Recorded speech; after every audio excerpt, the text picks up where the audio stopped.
Welcome to Let's Talk Kenmore, a lighthearted podcast aimed at connecting our listeners to their local government and demystifying the role of government in the city of Kenmore. I'm your host, Amber Clifton. In this episode, I sit down with our new city manager, Teri Killgore. Teri talks about the career path that led her to Kenmore and what she has learned and loves about the community. Please enjoy this episode of Let's Talk Kenmore.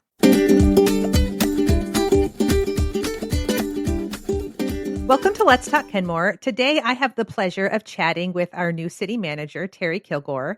Hi, Teri. Thanks for coming on the show. Thanks, Amber. I'm excited to be here with you today. I'm really excited to get to know you a little bit better. I would like to just dive right in, if that's okay. Let's do it. All right. Can you tell me what your career trajectory has been up until this point? I'm chuckling a little bit because it's pretty nonlinear.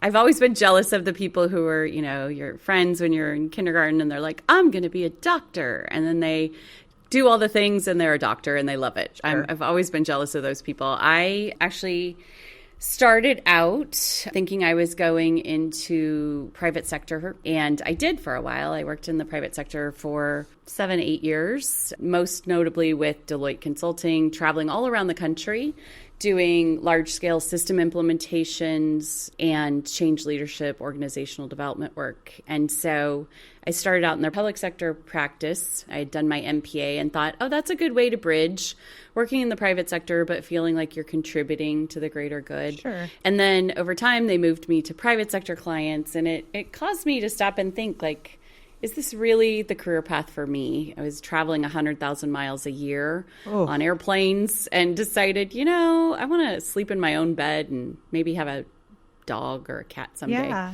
So I took a little mini sabbatical and just kind of was bumping around a little bit. And a friend of mine called and said, hey, she worked in a mid-sized city in the Bay Area, about 250,000 people, and said, hey, we're working on implementing our permitting system in development services.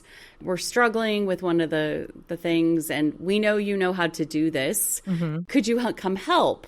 And I always jokingly say my husband said, yes, she'll be right there. He didn't want you to travel anymore? He didn't want me to travel, and I was on sabbatical, which meant I was doing whatever I wanted to do, which was super fun, but he was tired of having me underfoot, I think. And wanted me to make some actual money. Mm-hmm. So sent me back to work, and I said, okay, I'll do this, for a year as a favor. And then I never left public sector. I stayed in development services for a while and then moved over to the fire department as the business manager, which meant I did finance, I did HR, I did pretty much anything that wasn't an emergency response. It wasn't on fire, it didn't bleed.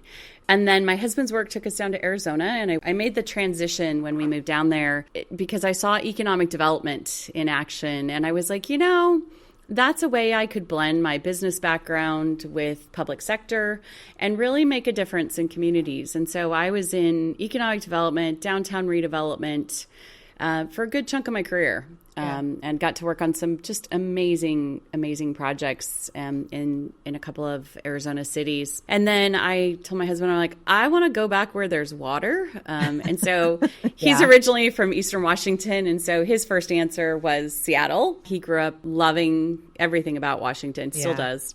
And so I was like, we had met at UW. And so I had lived in the area before. And I was like, I don't know if I'm ready to go back to Washington. My family's all in California. I grew up in California. And so we went back to the Bay Area. And I worked for City of San Jose because I thought I wanted to try out a mega city. And I quickly learned that was not for me.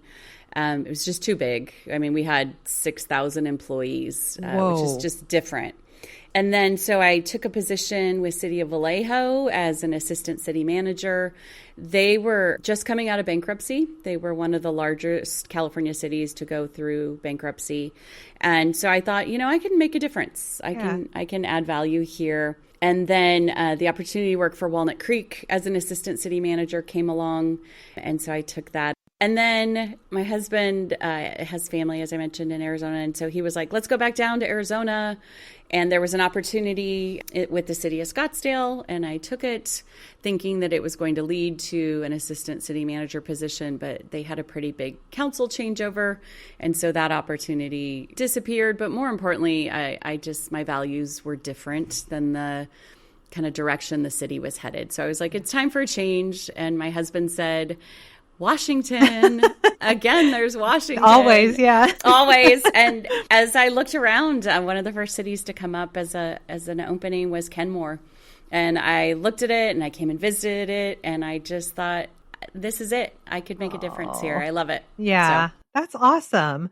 Yeah. So at what point did you know that you wanted to be a city manager? I kind of laugh. I was a late bloomer in that regard. When I was in Fremont, California, I had a city manager she was great. She's a great mentor still, and did a lot to make the career path of city manager visible to kind of folks young in their career. And so I always joke, she said, like, who wants to be a city manager? And there was a cohort of about 10 of us. Mm-hmm.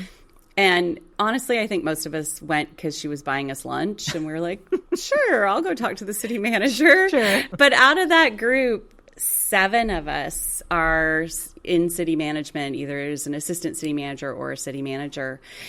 But even so, throughout my career, as I rose in the ranks, I would get close to it and I'd be like, I really like the project work. I got to work on some really great downtown capital projects and work with our businesses. And so I was a little reluctant to give that up. And so I was very slow roll into city management. So I kind of waited till my daughter, we only have the one kid. I waited till she got to middle school before I started to really turn on the gas and say, no, I'm really going for that. And so I would say probably about 8 years ago is when I got really serious about it. Wow, that's cool. Good for you. And that mentor sounds like she was pretty impactful if there are 7 of you that have since gone on to do just that. Yeah, absolutely. She's a rock star in the industry still. That's awesome. So what are some of the big challenges and rewards that you have faced as city manager or assistant city manager, I suppose? There's always budget. And I say budget in a way that's probably different than what people think. Budget to me is the process that the community and the council and the staff go through to define where we're going to focus our time, energy, and ultimately dollars. The dollars are, they can move, they can shift to different priorities, but it's the conversation that we have around budget of what do we want to be? What kind of community do we want to build? What kind of projects would be most valuable for the moment of time we're in? And so actually, I really like budget, which makes me a bit of a nerd. But I really do, as city manager, see it as a way that we can steer the conversation to what are we trying to accomplish? And something I left the private sector with is a real passion for accomplishing things. Mm-hmm. I think there's a time and a place for planning and setting visions. But at the end of the day, I want to do stuff. I want to see things come out of the ground. I want to see the ideas that we've envisioned really come into reality. Mm-hmm. And I think that's the exciting thing about being assistant city manager or city manager is you get the chance to be part of that conversation and then figure out how are we going to actually make that happen by building out work plans that reflect the goals, by creating organizational structures that support those goals and the work that staff will do to make those things actually happen. So it's agreed. Cool. Yeah, agreed. Similar to what drew you to economic development, I'm sure, is actually seeing the project come to fruition is so rewarding. Yeah, I agree. Is. That's very cool. So we know what drew you back to Washington, mostly your husband initially. But when you said that you came to Kenmore and you were like, this is the place, like, what was it about Kenmore? I think each of us has a superpower. Whether we know it or not, we have something that comes easily to us. We can see how things work, whether it's in finance, whether it's in IT, could be in, planning out roads or construction inspection. We each have a talent that we bring to our work and to our lives. And so for me, my superpower is being able to see what's possible in a built environment. So my husband accuses me of being a potential junkie, right? Where I can walk in to a community and I'll be like, oh, this is where we need to put this kind of building. Right. We need this kind of retail over there. We need a parking garage. We should create a pocket park over here. We need public art over there. He laughs at me because we spend a lot of time on vacations with me taking pictures of things most people don't take pictures of, right? Like bus stops and trash cans and benches and cool buildings and parking garage art and things. That's how he knows you're having a good time. Exactly. So when I came to Kenmore, I looked around and went, oh my goodness, this community, like every community, has some challenges that we need to work through. But I think since the incorporation of the community, we've had a series of really thoughtful and strategic leaders, both council and city managers, who have set us up for great success. And so to me, the exciting part is being able to look around, use my superpower, and I'm like, oh, I get it. I see where these puzzle pieces could fit. I see how it could all come together. And then to me, it's just fun to figure out, like, okay, how are we going to go get the funding to do this? How are we going to build the partnerships that we would need? How am I going to get other people to understand what's rattling around in my head in terms of vision and get the community to see the potential as well? And so I think Kenmore is at a place in its development where my talents in economic development, in finding funding and aligning organizations behind that kind of creative work could really be impactful. So that's why I was so excited about the job. And it's a community where people love their community. You don't get that everywhere. You really don't. It is truly special. It's evidenced in the way that people show up to volunteer for events. They sponsor events, they show up for critical conversations, and they just kind of speak about their hometown with respect and love. And so, it doesn't mean we're perfect, doesn't mean we don't all get mad at each other sometimes and disagree, but people are proud of this place. And so I'm excited to help build on that. Yeah, agreed. That's cool. I'm excited to see that. So what are you most excited about? Probably you just answered that in your role here at Kenmore. I'm excited about how we build more sense of place. And to me, that's not just one place. I think we've got several really great places that are either formed and we need to just put a little sparkle on them or market them more or find ways to activate them. And then we've got some other places where we need to better define the place, whether that's through infrastructure improvements or, some signs and placemaking activities. But I really see 4 nodes for us from an economic development perspective. Actually 5. Okay. There's downtown, right? Kind of 68th and north of 522. It's got some momentum. Councils in prior years did a great job of land assembly and setting a vision. Mm-hmm. There's an opportunity now for us that some of those projects have been successfully built and are operational to start thinking about what comes next.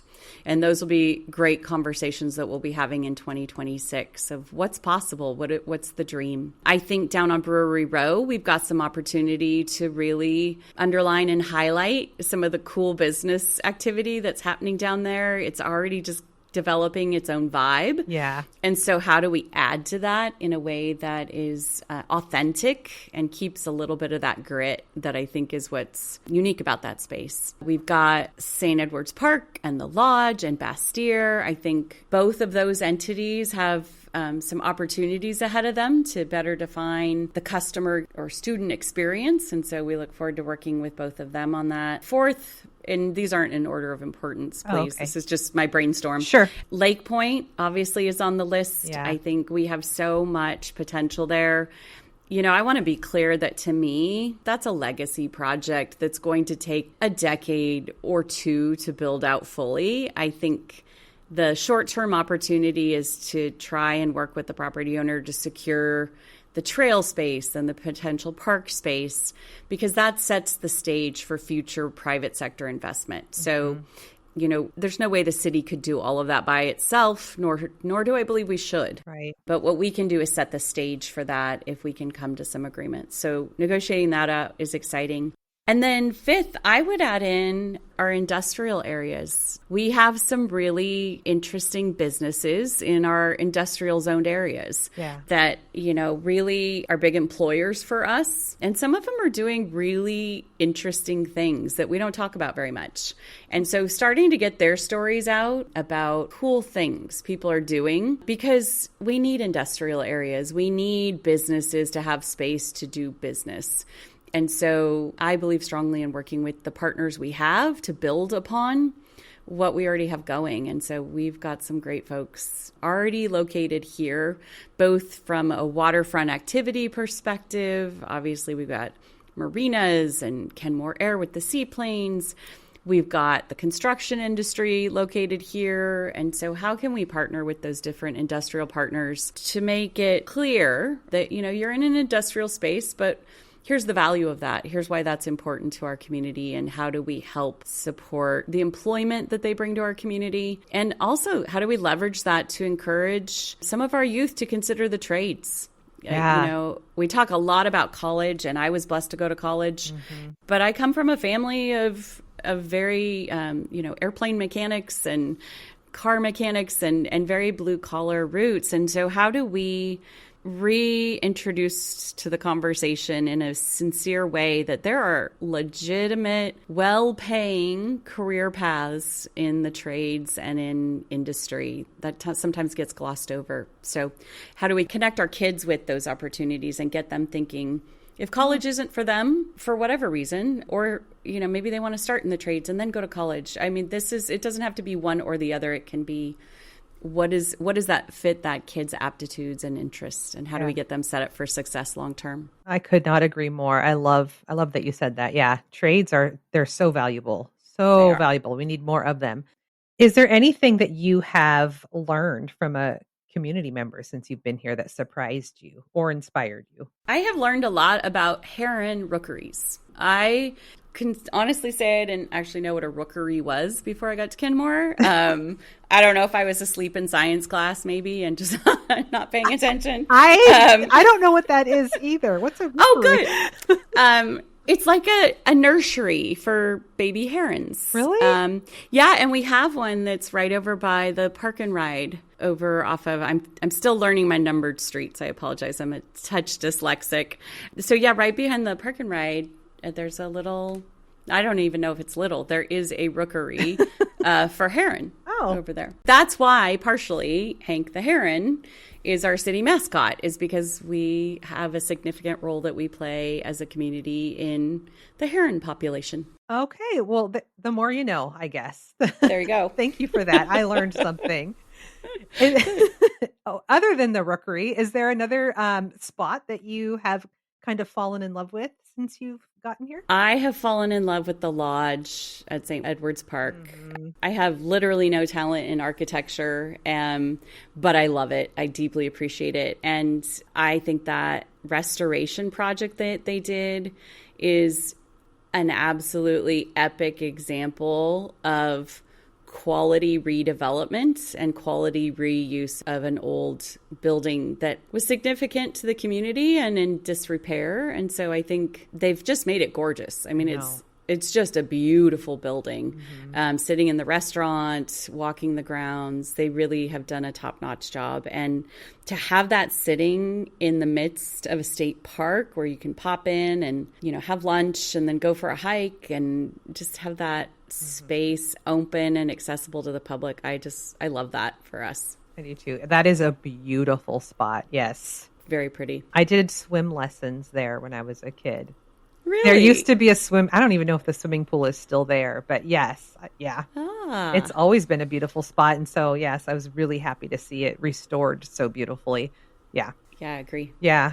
Okay. So what do you do outside of work to sort of recharge? Well, right now, my little nuclear family is spread across the United States and time zones. So my daughter's up in New York. Wow. My husband's down in Phoenix, and I'm here. So I spend a lot of time on Zoom calls or FaceTime with them, just catching up and staying current with what they're up to. I like to get out and walk and hike, so you'll find me on the trails. I'm not very fast and I'm not very good, but I like to be outside and appreciating nature. And then I am I guess I don't know if I'm an aspiring artist or I'm just like a dedicated crafter, somewhere in that range.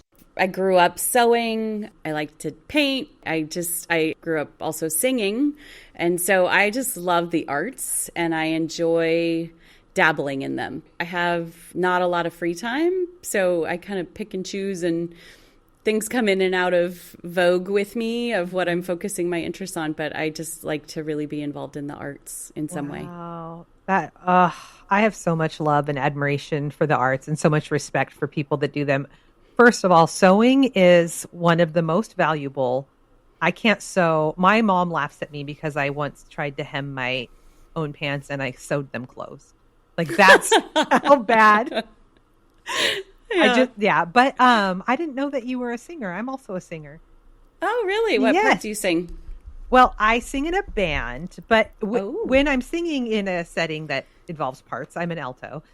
Yeah. Okay. But I do sing in a band. What about you? I actually grew up with very classical music mostly. Okay. And at the time I was a first soprano. I struggled to be a first soprano, but the problem with that is that I'm really bad at harmony. I'm used to having the melody. Mm-hmm. And so I haven't quite figured out what to do with my new lower vocal range. So yeah, we'll see. Cool. That's so cool. Wow. Good for you. Do you have any final thoughts for our Kenmore folk? I think that we've had some hard discussions before I got here that I've heard a lot of community members talk about, perspectives on affordable housing, stream buffers.